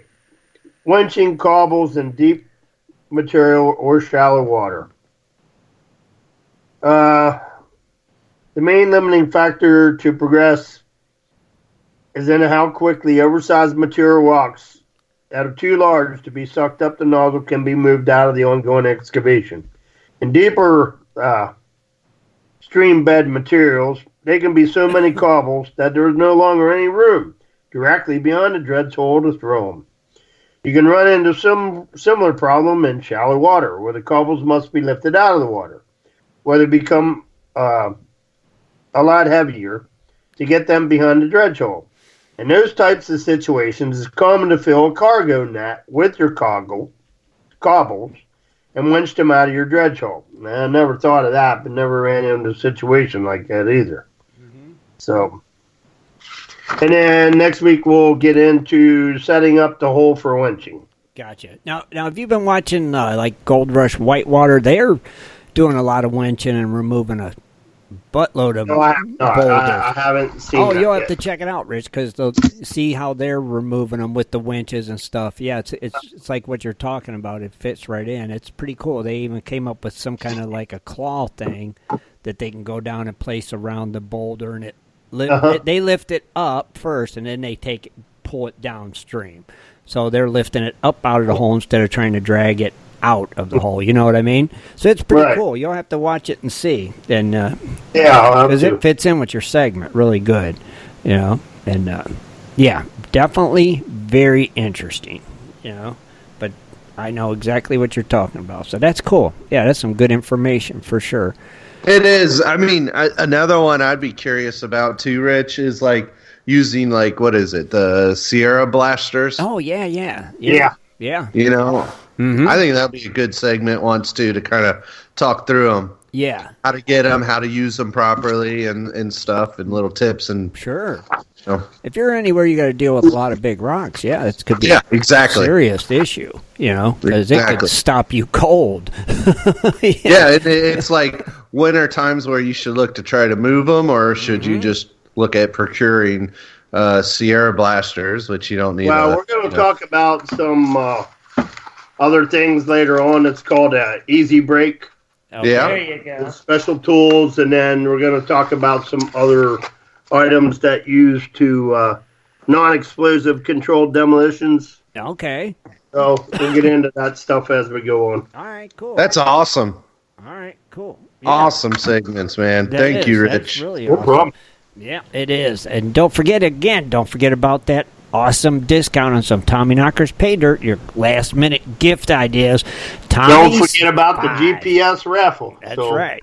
Well, let's see. The GPS raffle, they got like 2 more weeks, Rich, something like that. Yep. You know, to get in on that 7 grams of gold for every $1 donation. And that's a full 7 grams, right? Correct. That's not like 7 winners at a gram apiece. No, this is 1 winner, 7 grams of gold from Dirt Hall. Yeah, you will get 7 grams of gold. It is nice gold. It is. It's some pretty stuff, and it's got that. I think I'll throw in $10 to try. Can't hurt, right? You know, honestly, heck, even only $1 will win it. Yeah. Yeah. Only takes all one. It takes is one. Only takes one. That's right. Jaron, thanks for posting that link again for that discount for Tommy Knockers. Yeah, so thank you to Gary Best for that awesome And discount. it's, what, Tommy's 5? Tommy's 5. That gets There you you go. 5% That's the off promo your code. order. Yep. So very cool. Yeah, thank you. We appreciate it. And that's a big Merry Christmas from Gary and Tommy Knockers to you guys for our listeners and GPS members. So pretty cool. Yeah, thank you, Tommy Knockers. Heck yeah. I know, like I said. And don't forget about all our sponsors in here, too, you know. That's right. Dirt Hog and... Oh. All right. Hold on 1 second. All right. Hello, caller. What's your name? Where are you calling from? It's me again. It's you again. You got us on speed dial, Margaret. You got us on speed dial, Jess. Oh, absolutely! I got you number 16. Oh man, sweet! All right, what's going on now? Well, I wanted to let Swifty know about our special guest for Tuesday night Hangout Live with Ed, Dano, and me. With your crew? Yeah. Who's that special guest this week? Well, we got a special guest, really pretty well-known guy, been on radio, I think maybe on TV, I'm not sure. Uh-huh. But, yeah, Tim Grimes from GPS. Go Prospectors. Oh, that's right. Oh, no way. You have that guy on? Yeah, I thought you wanted to grow the show. I don't thought you wanted to set it back. Oh. This is true. This might hurt your ratings. What are you guys thinking about? You know? Well, man. No. Everybody loves a good Tim. Yeah. Well, here is it the real Tim Grimes or the fake one? Yeah, it's a good point. It's not the other Tim Grimes. Right. It's the real deal. It's the original. That's right. Absolutely. Tuesday night at 8 o'clock. No imitations on our show, dude. And what kind of questions should I be prepared for? I don't know. Right. I don't know. I think I may have to tune into this and ask some good questions myself. I really want to get to know a few things about this Tim Grimes. That'd be like harassment. Well, you know, that's what's cool about our shows. We watch the chat and we'll take questions from the chat room. You know, so if you're in there in the chat room watching Tuesday night at 8 o'clock on YouTube, you can ask all the questions. Now you this want. is to the Tim G, the creator. This is video also, right? Yes, sir. Oh, you'll be able to see it. That's right. Oh, man. Hey, there's rules, Tim. You can't wear a hat. I can't wear... No. No sunglasses. If I can't wear a hat, I can't do it. That's in my contract. It's like... You can wear a ball cap. You're allowed to wear a ball cap. All right, cool. As long as I can wear a hat of some kind, I'm allowed to do it. It states right there. Did you read the fine print? No sunglasses. No sunglasses. Okay, I'm okay with that. Can I have the lights turned down low, or No. We gotta be able to see it. You gotta be front and center, buddy. Oh man, so that means I got to straighten out my studio, because you'll see behind me the disaster I got going on right now. My work's cut out for me. We want to hey Tim, just remember, Tim, you don't have to wear pants, but if you don't, just don't stand up. You're good. True, because I never wear pants while we're doing the show now, so it's like, I don't want to feel right if I wore pants to the party. It'll be fun. I look forward to it, man. So hopefully some of our listeners here come over and hang out with us, and I'll hang out with you guys for a bit, and we'll see what happens. Like I said, come on over, listen to what Tim's got to say, when he's not doing a show. Yeah. It's like, okay, I'm there. It'll be fun. We'll have fun. I'm sure. All right. All right, Jess. Thank you, brother. I appreciate it. I'll talk to you guys Tuesday. Okay? Yes, sir. All right. Yep. Thanks buddy. All right. Bye. All right. Bye. Yep. I'll be a special guest on Tuesday Night Hangouts with Ed, Jess, and Dano. So come on over and check that out. I'm sure it'll be as much craziness as it is here. So... all good. We lost Scott. He had to go. He had somebody... Well, and you need to correct yourself there, Tim, because there's nowhere else you can hear more craziness than here on Prospectors. I know. I was going to say, man, if I had Shad there with me, it would be... it would be total, no craziness. Total anarchy, for sure. Anarchy. Yeah. I know we lost Dennis, had to go pick up his daughter. Yeah, because the roads and snow there is horrible. Yeah. And Scott, well, we always lose Scott. Yeah, but he actually sent me a message this time. Said he had to go. He had somebody showed up or something. He had to. Okay, whatever. Scott, maybe his timer ran out or something. Yeah, he didn't have enough quarters to keep his internet going there at the campground. I think so. Yeah, he didn't have another phone card to stick in. Yep, he was watching the timer this time. He didn't want to lose another bet that he'd get kicked again. So you're probably right. That's what it was. We're on. It's Scott. You never know with that man. I mean, he was freaking out that Kathleen and I did a Christmas show for Wandering Buffaloes that we were doing it during Christmas. I'm like, we did it last night. He was thinking you were doing it at Christmas. I know, to steal his thunder. And I'm like, Scott, we did it last night. We already stole your thunder. It's done. It's happened. It's in the past, man. We give him 50 million ideas, and he never runs with one of them. No, he doesn't. We have some great ideas for him. Excellent ideas. And events of local interest that he can attend. And roving reporter. Yeah, he's failed us. He has. He has failed us. He could be the life of the party, and he does... He was supposed to be our West Coast connection. Yeah, I know. And what has he connected us with? A camper in a trailer park. A camper. That's it. He's connected us there. Thank you, Scott. If you're and then he dominates our pregame shows. Yeah. Of talking nonsense for like 28 minutes. Right? One of these days. Love him though, right? But we do love Scott. Oh, we love him to death. Yeah. Sorry, Scott, you're not here. One of these days, what we're going to do, it'd be hard to do because our pre-shows get a little, what would that word be for? Yeah, definitely. I'd like to just go live during one of our pre-shows and just let the people hear what nonsense goes on. Well, you would have to do so many disclaimers. You would have to have parental advisory. Oh, definitely. Yeah. I don't know. I think the FCC may get you on that one. Yeah, I mean, because it'd be cool if, like, we did it anonymously, especially with Scott not knowing.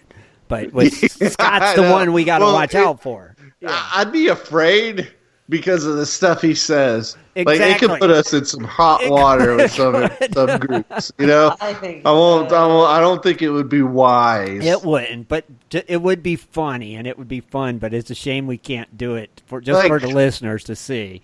You know? Like, he should set up a show on his YouTube, like No Filter Swiftwater. Yeah, you know, to see another good idea. You know, and he's not here. We're full of them. But see, that's another good one for him. That's what he could be doing. No, but see, all the listeners, like, I'm looking in the chat room right now, says, right. you know, Scott Swiftwater puts up with so much, but then of course, finally, people are like, everything is over his head. And if you really think about it, yes, it's not an act, people. No, this is not rehearsed. This really is happening. It's Swiftwater in the raw for the most part. That's why we love it. It's you can't make this stuff up. It's just too good. It's too. And then when he sends you like side messages, I don't understand what half of them mean. All right. Like he said, you can be Drunner than Mellow, baby, LOL. Like, I don't even know how to respond to that. I don't know what DRUNER, and I don't know what MELOL means. Drunner Melon. Yeah. It makes literally no sense. It's like gibberish. It's a Scottism. And then he did in the middle of one point, and this was at 7:52, so almost an hour into the show. I was saying thanks, Tim. Didn't get it. No prob. I would have not been back. Like, I don't even know what he was referencing. I don't either. I have no clue. I don't either. See, that's what I get them too. Don't feel bad. You're not the only one. Okay, so you get them too. Yes. And I kind of feel bad because it's like, anytime somebody messages me, I always try to respond for the most part, right? Sure. Sometimes I just get so busy when people send me, private messages and just want to chat up something or say hi, hang out, whatever. But with Swiftwater, I just look back from like 7:30 and onward. He sent me like 8 different messages. I didn't respond to one because I didn't know what he was talking about. Because you didn't get what's the storyline here? I don't know what you're saying to me, Scott. A lot of times when he does that to me and I don't get it, I'll type back, what are you saying? Because I just flat out don't understand. I think I just want to develop an automatic reply on Gold Prospector Space, so when he sends a message, it just says, I don't understand what you're saying. I have no clue. What are you saying? And just enter. Done. Yeah. It's just too much fun. Or get to the point. Yeah. But I think he is. I got to say, it was a great show, a lot of fun. It was. Right? We had Lost Treasures. Yep. We had an awesome Cooley's Corner segment. Yeah. And we lost Scott again. It doesn't get better than that. It doesn't. So I guess we'll be back Wednesday, though, for West Coast Wednesday for sure. And then after that's our big Christmas show. So stay tuned for both of those coming up this week. And and Kathleen, you've been working on a little update to a story? A story. For Christmas. I'm trying to, yes. The night before Christmas. We're gonna refresh it. Oh, yeah, cool. So 2.0 coming at you this year. Yeah, it kind of needs refresh because was Scott in the other one? Barely. Okay. Yeah. I think he might take center stage. I like that. I do too. I like that. And we got to figure out how we can put components of mannequins. Yes. Any of that gibberish. Type of stuff in it. Yeah. Yeah, gibberish. Or ranting. Tell you what. Yeah. Any of the above will work fine in that story for Scott. Yes, perfect. Oh. And then we're going to sing a song on our Christmas show on the 22nd. Heck yeah. Our famous the 12 days of Miners Christmas or whatever, Gold Prospector Space Christmas. Yeah. Oh, but we're doing different lines. We can't get too comfortable in our lines. We got to change it up. So we're. So I guess my question is, right? Rich has always done the 5 golden nuggets, right? Yep. No, I did it one year. Then and Rich. he did it, and then we got to pick somebody else. So who should be 5 golden nuggets this year? What do you think, 5 gold nuggets. You think Swiftwater? I'm thinking Swifty. Think so. Yeah, I think so. Because he'll never do it the same way twice. No, right. He'll never do it right. Right, exactly. I'm in. So I it think, should be funny. I think so. It'll be funnier than usual, and it's always funny because we suck. So that makes it funny right there. So. Well, and you got to think, I never realized this until like going back and listening to the when we've done this. Right, when we're talking right now to you, Tim, and when we're hearing the music play through the system, we hear it as if it's real time. Right. However, by the time, because you're broadcasting, it's going live, but you're getting our sound back to you. Right. It's like off like by 1 to 2 seconds. Oh. So we're never on beat. When we sing or say our line, we're always off. Music. We hear nothing. You don't. We're always off. That's right. Yeah. We hear nothing. So I As wonder. soon as I start to talk, it goes blank. It goes out. Okay, that could be because of the ducking. I wonder if I turn that off. If it wouldn't do that, you know. Well, we could. I don't know. We can't hear no music. We're trying to time it to follow the line. Last year we didn't do music, did we? We just sang it, right? Oh no, we did. We did the music. Oh, I thought we 86 the music. That's what we tried to tell you before, Tim. Every time we're talking, that music goes away. Right. I remember you saying that. If somebody gets behind and goes fast, that's when it really gets funny because then you're like, and then you listen to the live and it's way off, and you're like, oh my God, these people are horrible.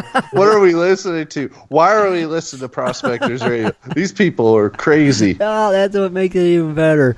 I just wish there was a way we all could hear it at the same time. I wonder if we played it like through our phones to ourselves, if we'd be on We cue. talked about that before, but it never happened. I know, right? Maybe I don't know. Maybe we'd try a dry run, before we do it. I don't know. I know every time we go to do this thing and somebody says something, the music stops, and then key. Like I said, Rich, I'll try turning off the ducking to where you can try that and see if that stops it. It might. If I turn that off, it won't drop the. It would probably sound better if you can hear the music. Yeah, it probably would. It probably would. So yeah, we'll give that a shot and see. I'm looking forward to it all, though. It's just funny. It always is. It's good for a good laugh every year. Ends the year with hilarities. All right. Well, don't forget. Tune in Wednesday night, West Coast Wednesdays, right here, 9 o'clock Eastern Standard Time on Prospector Radio. We'll be here. Until then, have a great week, everybody. Thanks for tuning in. Kathleen, you want to say it? Okay. Good night. Good night, Gold Diggers. There you go. Tommy Knockers, pay dirt. Tommy's 5% off. We're out of here. Good night, everybody. Be sure to tune in next Sunday at 7:30 for another great show. For updates and more info, please go to www.prospectorsradio.com.